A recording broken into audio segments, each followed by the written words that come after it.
فکر آخرت کے لیے کبھی کبھی قبرستان جایا کرو. آپ کے ہریئر کے کروڑ پتی بھی قبرستان میں آپ کو خاک میں دفن ملیں گے. جن کو اپنی بلڈنگوں پہ ناز تھا وہ بھی دفن ملیں گے. جن کو اپنی دولتوں پہ ناز تھا وہ بھی دفن ملیں گے. جو لال بتی والی گاڑیوں میں گھما کرتے تھے, جن کو پورے گاؤں والے علاقے والے سلام کیا کرتے تھے, وہ بھی مٹی میں دفن ہیں. کبھی قبرستان جاؤ میرے بھائی. اللہ کے نبی نے فرمایا زور القبور, قبرستان جایا کرو.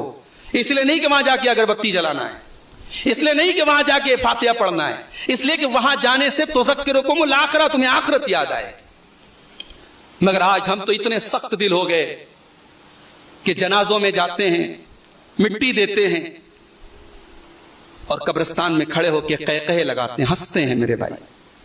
وہاں موبائل سے باتیں کرتے ہیں, وہاں دنیا کی باتیں ہوتی ہیں, کاروبار کی باتیں, پالیٹکس کی باتیں ہوتی ہیں. آج قبرستان میں بھی ہمیں موت نہیں یاد آتی, آخرت یاد نہیں آتی. ابن ماجہ کی روایت ہے, اللہ کے پیارے نبی ایک انصاری صحابی کے جنازے میں گئے. صحابی کا جنازہ قبر میں اتارا جا رہا ہے. اللہ کے پیارے حبیب اپنے صحابہ کو لے کر قبر کے ایک سائیڈ میں بیٹھے ہوئے ہیں, خاموش ہیں. نبی بھی خاموش ہیں, صحابہ بھی خاموش ہیں. اچانک اللہ کے نبی رونے لگتے ہیں, آنکھوں سے آنسو بہنے لگتے ہیں, داڑھی آنسوؤں سے بھیگ جاتی ہے. اور اللہ کے نبی قبر کی طرف اشارہ کر کے کہتے ہیں لمثل ھذا فاعدوا یا اخوانی, اے میرے صحابہ اس قبر کی تیاری کرو, یہاں تم سب کو جانا ہے. میں کوئی کام نہیں آئے گا.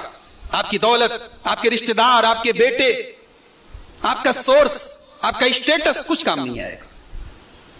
دنیا میں 10 منٹ کے لیے لائٹ چلی جائے ہم گھبرا جاتے ہیں, پنکھا بند ہو جائے ہم بے چین ہو جاتے ہیں. قبر کی گرمی سے کون بچائے گا میرے بھائی؟ منکر نکیر کے سوالوں کے جواب دینے میں کون ہماری مدد کرے گا؟ اس دن کی تیاری کرو. اللہ کے نبی نے فرمایا اس دن کی تیاری کرو. عثمان غنی رضی اللہ تعالیٰ عنہ, جنت کا ذکر ہوتا تھا نہیں روتے تھے, جہنم کی بات آتی تھی نہیں روتے تھے, لیکن کسی قبر کو دیکھتے تو رونے لگتے تھے. پوچھا گیا عثمان غنی کیا بات ہے, آپ قبر کو دیکھتے رونے لگتے ہیں؟ کہ میں نے اپنے پیارے نبی جناب محمد رسول اللہ صلی اللہ علیہ وسلم کو یہ فرماتے ہوئے سنا تھا, ان القبر اول منزل من منازل الاخرہ, قبر آخرت کی پہلی منزل ہے. جو اس منزل سے بچ گیا اس کے لیے آگے کی منزلیں آسان ہیں. میرے بھائیوں, فکر آخرت ہم سب اپنے اندر پیدا کریں.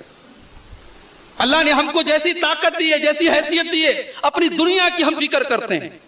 کسی کے گھر میں کولر ہے, کسی کے گھر میں اے سی ہے, کسی کا گھر مٹی کا ہے, کسی کا گھر سنگ مرمر کا ہے. دنیا کو بہتر بنانے کے لیے ہم کیا کیا کرتے ہیں.